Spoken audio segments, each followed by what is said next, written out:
क्या तुमने कभी सोचा है कि कभी कभी हम अपनी ही जल्दबाजी में अपना नुकसान कर लेते हैं?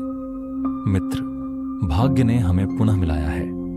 आज मैं तुम्हें एक ऐसी कहानी सुनाने जा रहा हूं जो शायद तुम्हारे जीवन में सहायक सिद्ध हो।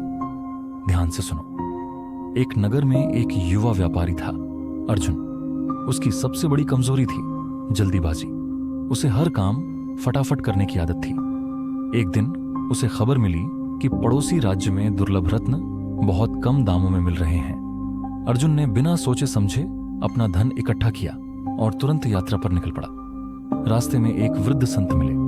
उन्होंने अर्जुन को रोका और कहा, पुत्र, यात्रा लंबी है, धैर्य रखो, ठहर कर सोचो, क्या सब कुछ वैसा ही है जैसा दिखता है?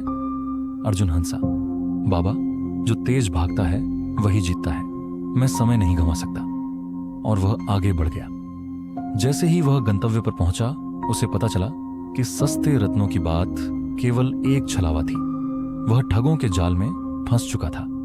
न केवल उसका सारा धन लूट लिया गया, बल्कि उसे जंगल में अकेला छोड़ दिया गया।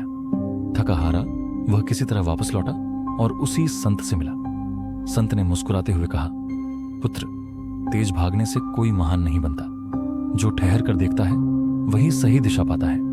धैर्य का अर्थ यह नहीं कि तुम कुछ करो ही नहीं, बल्कि यह कि तुम सही समय पर सही निर्णय लो। अर्जुन ने इस सीख को अपनाया। अब वह हर निर्णय सोच समझ कर लेने लगा और कुछ वर्षों में ही एक सफल व्यापारी बन गया। मित्र, जल्दीबाजी में हम अक्सर वही खो देते हैं जिसके लिए भाग रहे होते हैं।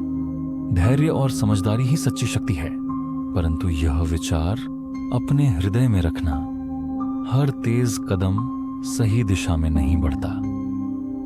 अब मैं विदा लेता हूं, फिर मिलेंगे गुरुकुल नीति कथा में एक नई सीख के साथ।